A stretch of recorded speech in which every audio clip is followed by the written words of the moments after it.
This is The Hidden Life of Trees by Peter Wolben. We're in chapter 22, Hibernation. It's late summer, and the forest is in a strange mood. The trees have exchanged the lush green in their crowns for a washed-out version verging on yellow. It seems as though they are getting increasingly tired. Exhaustion is setting in, and the trees are waiting for the stressful season to end. They feel just like we do after a busy day at work, ready for a well-earned rest. Grizzly bears hibernate, and so do dormice. But trees? Do they experience anything that could be compared to our nightly timeouts? The grizzly bear is a good candidate for comparison because it follows a similar strategy to trees. In summer and early fall, it eats to lay down a thick layer of fat it can live off all winter. And this is exactly what our trees do as well. Of course, they don't feed on blueberries or salmon, but they fuel themselves with energy from the sun, which they use to make sugar and other compounds they can hold in reserve. And they store these under their skin, just like a bear, because they can't get any fatter, only their bones, that is to say, their wood, can grow. The best they can do is fill their tissues with food, whereas bears can go on eating everything they can find. At some point, the trees get full. You can see this very well, especially if you look at wild cherries, bird cherries, and wild service trees anytime after August. Even though there are many beautiful sunny days they could make use of before October, they begin to turn red. And what that means is that they are shutting up shop for the year. The storage spaces under their bark and in their roots are full. If they made more sugar, there would be nowhere to stash it. While the bears happily go on eating, for these trees, the Sandman is already knocking on the door. Most other tree species seem to have larger storage areas, and they continue to photosynthesize hungrily and without taking a break right until the first hard frosts. Then they too must stop and shut down all activity. One reason for this is water. It must be liquid for the tree to work with it. If a tree's blood freezes, not only does nothing work, but things can also go badly wrong. If wood is too wet when it freezes, it can burst like a frozen water pipe. This is the reason most species begin to gradually reduce the moisture content in their wood, and this means cutting back on activity as early as July. But trees can't switch to winter mode yet, for two main reasons. First, unless they are members of the cherry family, they use the last warm days of the late summer to store energy. And second, most species still need to fetch energy reserves from the leaves and get them back to their trunk and roots. Above all, they need to break down their green coloring, chlorophyll, into its component parts so that the following spring they can send large quantities of it back out to the new leaves. As this pigment is pumped out of the leaves, the yellow and brown colors that were there all along predominate. These colors are made of keratin and probably serve as alarm signals. Around this time, aphids and other insects are seeking shelter in cracks in the bark where they will be protected from low temperatures.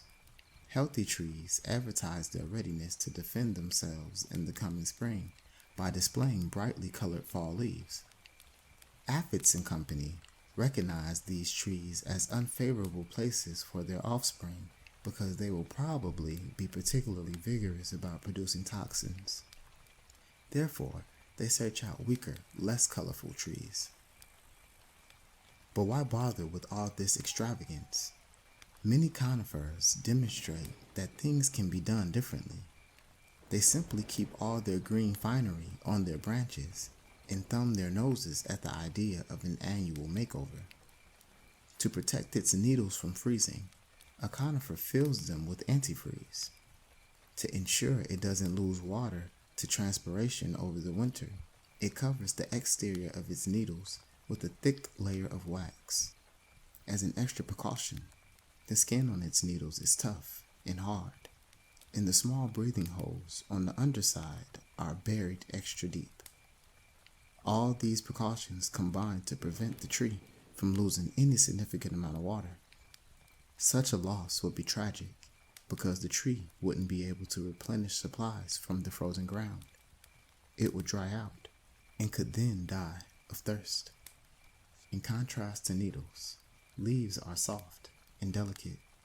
In other words, they are almost defenseless.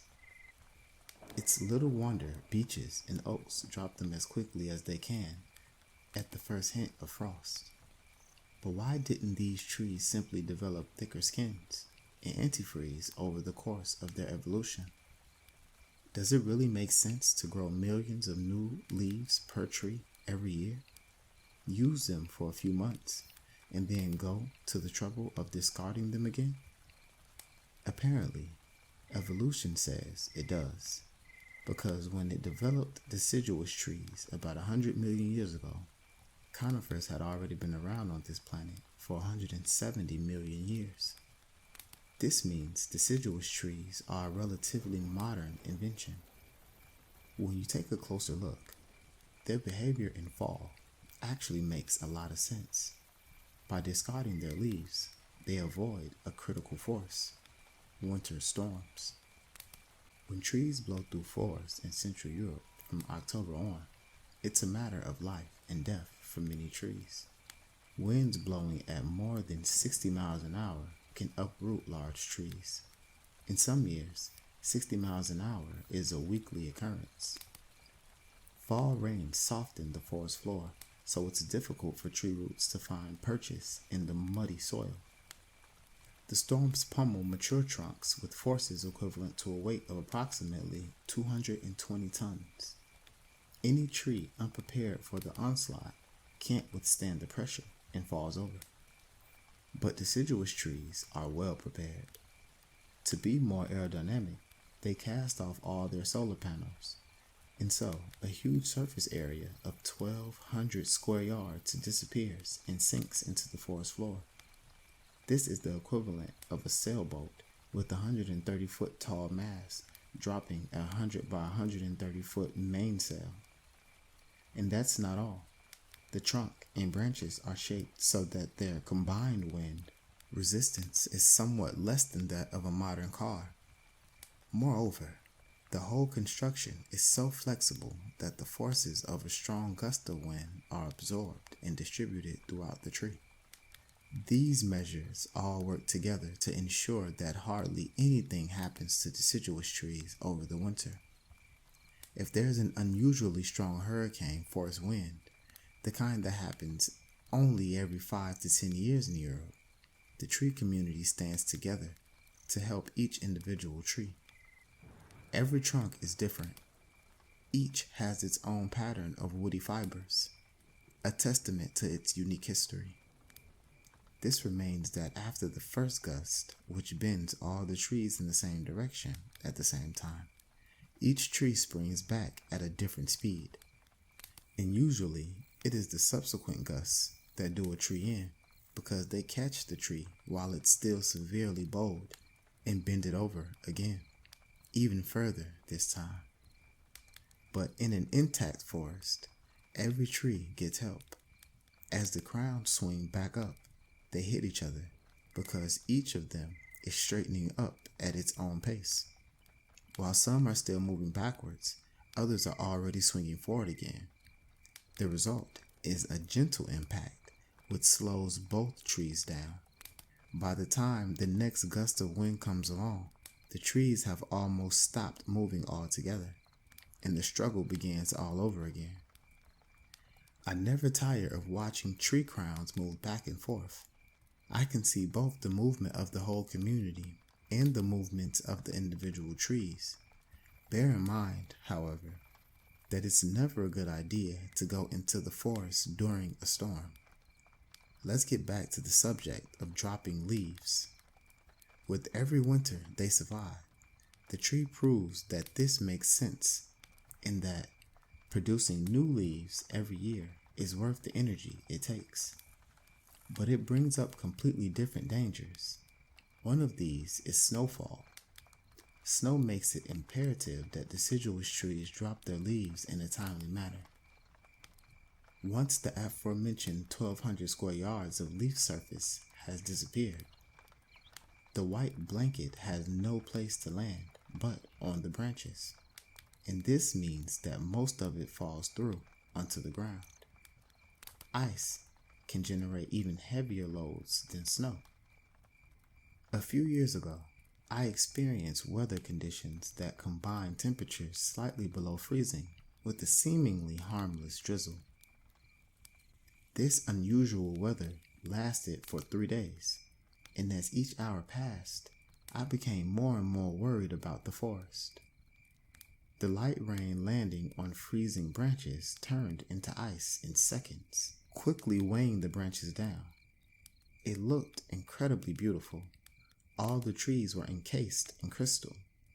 Whole stands of young birches were bent down under the weight of the ice, and with a heavy heart, I was already giving them up for loss. In the case of mature trees, it was above all the conifers, mostly Douglas firs and pines, that lost up to 2/3 of the green branches in their crowns, which broke off with a loud cracking sound. That weakened the trees considerably, and it will take decades for them to completely rebuild their crowns. But the bent over young birches surprised me. When the ice melted several days later, 95% of the trunks stood tall again. Today, a few years later, there is no sign that anything happened to the trees. Of course, there were a few that didn't manage to spring back. They died.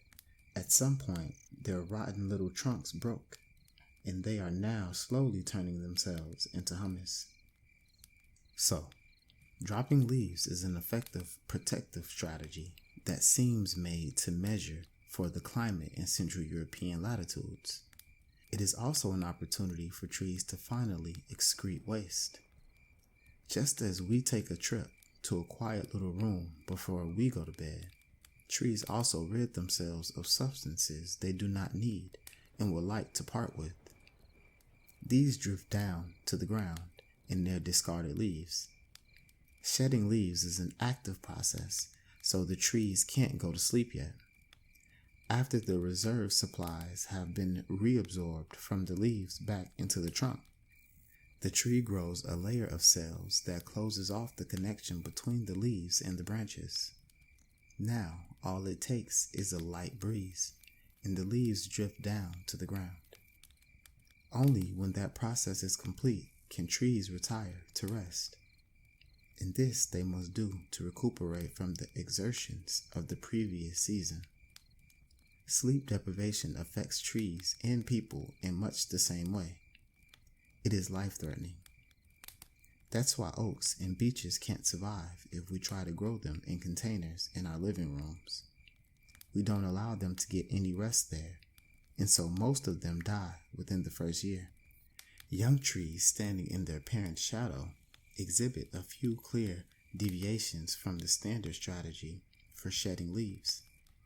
When the mother trees lose their leaves, sunlight suddenly floods the ground. The eager young pups are waiting for just this moment, and they take advantage of the bright light to fill up with lots of energy. And they are usually surprised by the first frost while they are at it. If temperatures are well below freezing, with nights lower than 23 degrees Fahrenheit, the trees have no option but to start yawning and begin hibernation. Now, it's too late to grow a separating layer of cells, and jettisoning leaves is no longer an option. However, This is no big deal for the tiny trees because they are so small. The wind is no threat, and even snow is rarely a problem. In the spring, the young trees exploit a similar opportunity. They leaf out 2 weeks before the large trees, ensuring themselves a long, leisurely breakfast in the sun. But how do the youngsters know when they need to get started? After all, they don't know the date when the mother trees might leaf out. It's warm temperatures close to the ground that give the game away. Spring really is rung in here approximately 2 weeks earlier than it is 100 feet higher up in the canopy. Up high, harsh winds and freezing cold nights delay the warm season for a little while longer. It's the protective canopy created by the branches of the old trees that keeps heavy, late frost from reaching the ground. At the same time, the layer of leaves covering the soil acts like a warming compost pile, allowing the thermometer to climb a couple of degrees. Counting the days they benefited from in the fall, the youngsters can enjoy 1 month of free growth time, and that's almost 20% of the growing days available to them. Not bad. Among deciduous trees, there are different approaches to frugal living. Most trees draw energy reserves back into their branches before they shed their leaves, but a few don't seem to care. Alders, for example, happily drop bright green leaves onto the ground as though there were no tomorrow. Alders, however, usually grow in swampy, nutrient-rich soil and can apparently afford the luxury of producing new chlorophyll every year. Fungi and bacteria at the base of the trees recycle the discarded leaves to produce the raw materials the alders need to build chlorophyll. And all the trees need to do is take these building blocks up through their roots. They don't even have to worry about recycling nitrogen, thanks to the symbiotic relationship they have with nodules on their roots, which constantly provide them with all the nitrogen they need. Per year, in square mile of alder forest, these tiny helpers can extract up to 87 tons of nitrogen from the air and make it available to the roots of their tree friends. That is more than most farmers spread over their fields as fertilizer. So, whereas many trees take pains to budget carefully, alders flaunt their wealth. Ash and elders behave in a similar manner. Because these spendthrifts all discard their leaves while they are still green, they don't contribute anything to the fall colors of the forest. Only the misers, it seems, are colorful. No, that's not quite true. Yellow, orange, and red come to the fore when chlorophyll is removed. But these keratins and anthocyanins are also broken down eventually.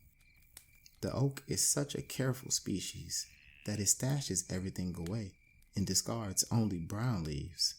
Thus, trees differ in their spending habits.